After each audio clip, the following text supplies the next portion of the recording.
So we'll have a quick look at the results. So this is the all projects, so all the way 1 through to 15 down here, Taramba and Walloon. Essentially, it might be a little bit small for the back, but if you can see, this is the baseline results, and this is the T1 round in 2 years' time. 1.5 years' time. And then what we've essentially got, we created up this because it's a little bit easier to understand, but basically a 10% positive change in the projects, the 4 projects that did increase in soil carbon. There was a few there that increased slightly, there was a few that were much for muchness, a little bit decline. So the ones, there's sort of a threshold where we say, okay, this is enough of a measured increase where we're actually going to progress to crediting. So we measure it in tonnes of carbon per hectare. I'll just go to the next one to show you how we do it. So this is in the SOC percentage, which most of you will be familiar with. But this just shows the nature of the point data. So the squares are the baseline samples and the circles are the following year. Lighter coloured is lower, so roughly a range of 0.85 to 1.43 is the lighter shades, and then all the way up to 2.44%, and that's, bear in mind, that's the top 30 centimetres, not just top 10. So essentially what we do is we take this data and then we do about 80 calculations, and we take it from that point data through to get our tonnes of carbon per hectare for each of the strata.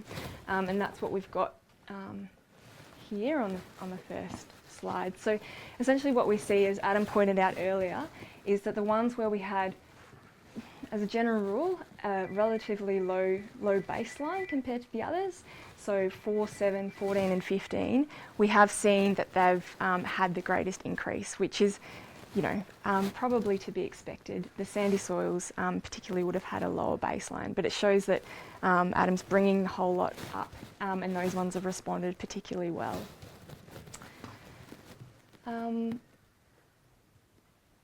And then this is just the actual credits that have been generated. So projects 4, 7, 14 and 15 are the ones that we've had an increase for. 1 year, 18 months. What we did, which was unusual, just to your question, we came back, we always try and resample on the year, so on the annual, but for this particular project, we came back at the 18-month mark as well, because we've got a satellite driven SOC measurement model that we would like to calibrate this property for. So we came back to get calibration data, and along the way we did a compliant round sampling, and 2 of the projects actually continued to go forward again. So that's why there's the staged. That's why there's the staged crediting of these extra 2 projects. And then Adam mentioned another one that we've recently resampled this year, and that looks like it's going pretty well as well. So that's project 11.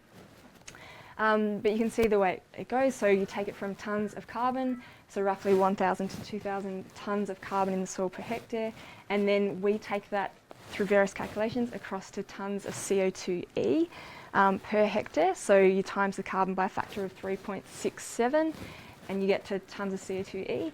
And then there's a heap of, you know, deductions, a few more calcs and a heap of deductions that occur before you have the credits awarded. So roughly 3,000 to 5,000 per project.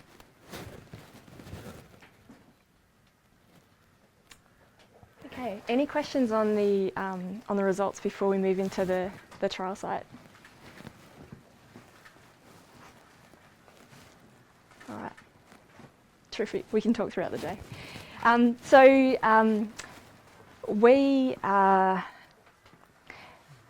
AgriProve, we had a question, which was, what is the best grazing for soil carbon? What is the best rest period? What is the best density? How do multi-species play into this? How does diversity play into this? We set up a couple of trial sites down south. So I'm from Victoria, so we set up one in Victoria, and we got a soil scientist out, and he said, righto, the best way to build carbon is to have really, really long recovery periods and then super high density grazing. So we did a 9-month rest initially, and then a stockyard density, super high density grazing. And we have seen very good results. But then this has been challenged by various people in the industry. We had another agronomist that we work with really closely, and he was like, nah, that's definitely not going to give you the best carbon, because what you want is maximum root growth and maximum production. So we had this kind of challenge going on in terms of what was the best grazing strategy for soil carbon. So there was a funding opportunity with MLA, so we went to them, we said, this is our question, do you want to do something? And they said, yeah, we're really interested in that question, but we want to know what's the carbon story around soil carbon projects and how it helps the red meat industry get to carbon neutral CN30. So we got a project up, and AgriProve is delivering these 3 trial sites on behalf of MLA. One is in Tasmania, one is in New South Wales in the Hunter region at Dungog, and then this is the Queensland one. And this is just a bit of an overview so you can see where they are. And the 2 key research questions are what's the effect of multi-species pasture and holistic grazing, including the recovery and intensity, on soil carbon stocks and productivity? And the second question being how can soil carbon sequestration affect the carbon intensity of red meat operations and help the red meat industry get to CN30? So the aims being to support the transition of the industry, stimulate adoption, which is why we're doing demos, and increase the understanding of how the soil carbon, how it actually plays in the broader business and how the calcs work out. So 6 years, it's a 6-year project. We just got started 12 months ago on this place, so it's a bit of a launch of the trial site today. Multi-species pastures, and then 2 sort of different types of grazing on top of that. We do carbon accounting, and then we'll come back and do annual soil sampling and remote measurement and some in-field monitoring work as well. So this is Adam's trial site. So what we've got is these are the 2, Fletcher 2 and Fletcher 3, are the treatments, both sown with multi-species and 12 species mix that Adam's used here. And then we've got the control.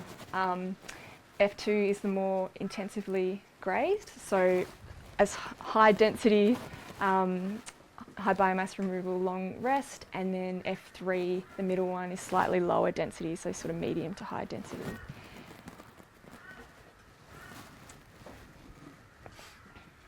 And these are just a few photo points that of previously of F3, just to give you an idea, and then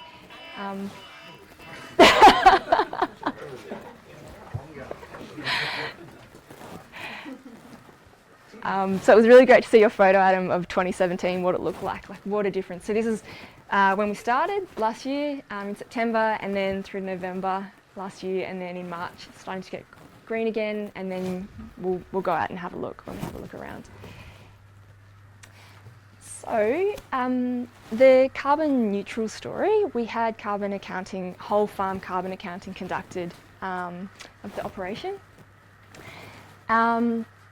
And we've now learnt sort of how it plays out, and this property and this operation is beyond carbon neutral. But there's a lot of caveats as to how you can use that terminology.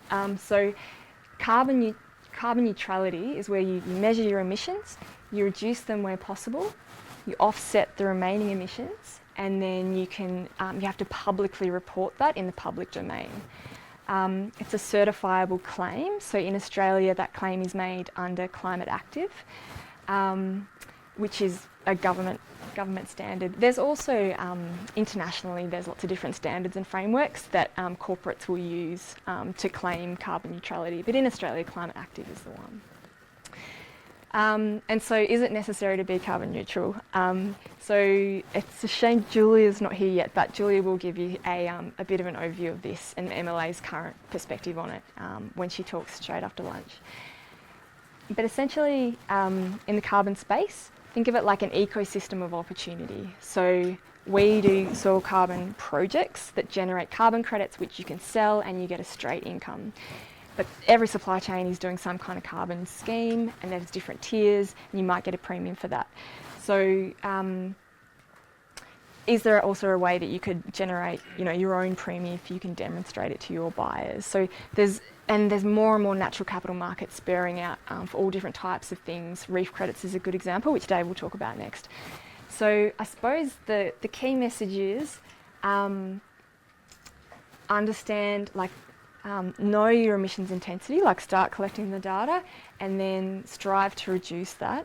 But understand why you're in it, what's in it for your business, what's most profitable. And that might change over time because the market's just getting going. So it's kind of start recording and that'll set you on a really good footing for the future. And just to let you know, for this operation, we recorded scope 1, 2 and 3 emissions. So 1 is all of your on-farm activities, diesel usage. Scope 2 is any electricity from the farm. And scope 3 is the embodied emissions from your inputs. So urea, for example, or getting your seed to your place. And then these are the figures from this particular enterprise. So the emissions, 6,000 to 8,000 CO2e per year.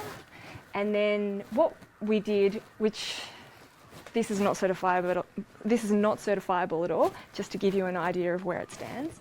So we took the measured increases that we have seen, and then deducted the measured increases from the emissions, and then we've ended up in a negative place. So 3,000 to 6,000 tonne of CO2e in the negative. So we say it's beyond carbon neutral, beyond zero carbon intensity, but this is not a certifiable claim that you can use. But this is kind of the practicalities of how it works out. So we did this under SBGAF, which is a sheep beef greenhouse accounting framework. This is the one that MLA use. And you can go onto their website and it's just a spreadsheet, and they like for landholders to be able to do it themselves. So it's pretty easy to put in your data. It takes a bit of time. This was quite complex though. Thanks, Adam. It takes a lot of time. Yeah. Okay. There's a fair bit going on there with the cattle numbers and weights and sale times and freight. And there's this, you got to have a fair, without our My Grazing info and stuff, you'd be a bit of a battle. How far back did you go for that? Just on these years, we covered 2 years. 2 years. Yeah, so we got a consultant to do it, which was great. We paid someone to outsource that, and she did the painstaking job of pulling it all out of My Grazing. But that made it so much easier having those records online that she could access. And then understanding why you're interested, what are the options for your business, and then keeping on rechecking in with that, because that's going to change over time. So just to give you a bit of an idea of carbon neutral certified is where you have to do the calculation with a certified consultant, and then you get your report, develop an emissions reduction strategy, and you implement that. So you try and reduce emissions where possible, and then purchase to offset any remaining emissions, and then you publish that in the public domain, and then you have to keep doing that every year. So at the moment it's a bit beyond what a sort of small, like a family operation would be capable of doing, but this is continually changing, and Climate Active is currently under review by a Senate committee, so there's a lot of changes happening. So if you're interested, make sure you watch this space.